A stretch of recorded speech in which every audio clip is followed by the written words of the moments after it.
Kenneth Williams. On the outside, a charming, witty man, but on the inside, a tormented soul who longed for death, and a man who struggled with his sexuality. Kenneth Williams kept a diary that contained all his best stories, and it was sometimes a chance to really just spew out all this anger that he was feeling. I've been reading the Kenneth Williams Diaries for about a year now, and throughout that year I've been noting down my favourite parts of the diary, which I just thought were the best moments. And in this special programme, we'll be looking at the best bits of the Kenneth Williams Diaries.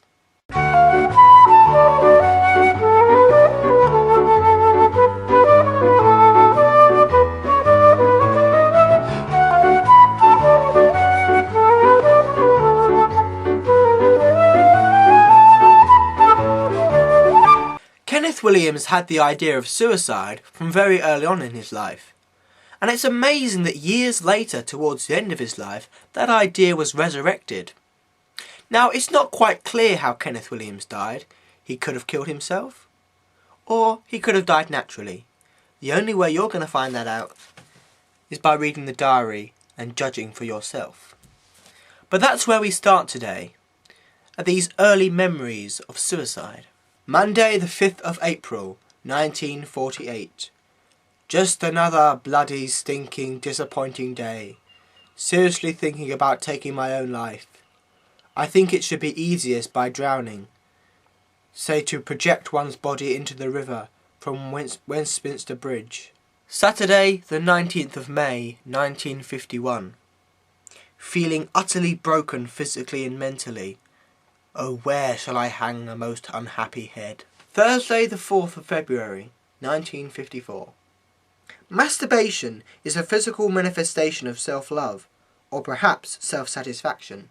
Monday the 5th of April, 1954. Without the prospect of SA in view, I should seriously be considering the gas oven. I think I should get on with the business of ending the entire wretched futile venture. Wednesday the 10th of April, 1957. Rehearsed all day. To Dr. Newman in the evening about my bum. It appears there are 2 growths in the anal passage. He is going to treat them later. I have to contact him after the 2nd of May. Saturday the 3rd of January, 1959. On taking a bath, discovered infection. So of course I was up half the night cleaning it all. This sort of thing makes me feel sick inside. Saturday the 24th of December, 1960. Wendy Toy, 5:30 on, party. Got to her house and saw 3 queens getting out of a taxi, obviously guests. Suddenly lost heart and walked on. Got a taxi back to the flat and telephoned an excuse. Monday the 25th of September, 1961. This afternoon I dreamed I went to a French hospital for treatment. I think it was with Nora Stapleton or something, and the Frenchman came and did something to me. I was naked, and he put light bulbs, lighted, in my mouth like Musgrove, and then squeezed my genitals, all quite curiously like a routine test, and I leaned forward to kiss him, but he smiled and moved away. Afterwards I was screaming around outside the hospital in the rain and asked for directions from 2 men with an ice cream barrow. But they just said, "I am Italian," loudly, and I went away. Thursday the 24th of May, 1962.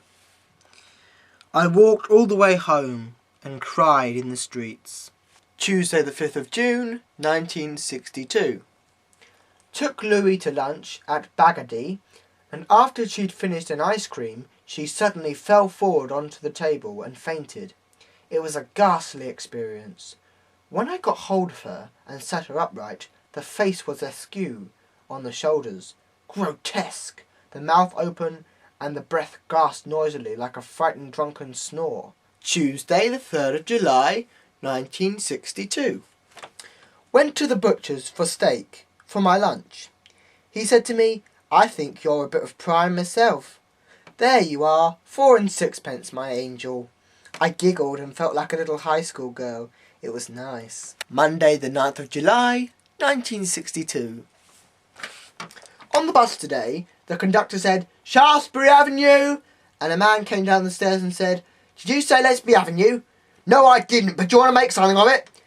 "Not before I've had my strawberries." Friday the 3rd of August, 1963. A group of queers kept interrupting and asking if I'd have a drink with them. Eventually, Charles left and I chatted to them. They were a disgrace. One asked me to meet him in the pub next Wednesday, but I shan't be there. Thursday the 6th of February, 1964. I must say, I like this Barbara Windsor. She's a charming little girl. Friday the 22nd of November, 1963. The news announced the assassination of President Kennedy. Thursday the 27th of February, 1964. That idiot Cribbins rushed from behind and punched me in the shoulder. Now that is continually painful. It's all in the guise of high spirits and horseplay. He never stops impersonating me. In the beginning he is fine. It's as the picture progresses that it becomes more intolerable. Tuesday, the 4th of August, 1964. This Roman tunic I'm wearing in the film is really quite attractive. In white and gold, I continually lift it up and expose my cock and everything. They're all rather disgusted and laugh it off, but quite a number of them have remarked, "Oh, Kenny, not again! Put it away!" etc., etc. Wednesday the 11th of November, 1964. Phone call from Joe Orton asking me over there on Sunday. He says they will serve sandwiches. This will be death, so I'll better be sure to eat something at home first and have nothing there. When I got home, I discovered a small thing falling on my sheets. It was panic stations. I put it into DDT, watched it die, then sprayed the entire room, the bed, the mattress, the frame, the linen, everything with DDT. God knows what the thing was. I can't really believe it was vermin, but the horror hit me nonetheless. With all the work, I didn't get to bed till after midnight. The smell of DDT was everywhere. Sunday, the 15th of November, 1964. The food was one ham sandwich, and the dialogue revolved around, "This ham is rather good, don't you think?" Of course, if it was, you'd never know. Wedged between two slices of that muck we call bread. Oh dear, conversation was endlessly about the play. Every generalisation brought them unerring back to it. Self-indulgence gone mad. Tuesday, the 22nd of June, 1965, in Crete. There was a very handsome Greek airman, and before he left he gave me a note, 22 to 53 Stelios. The whole incident made me feel excited and erotic.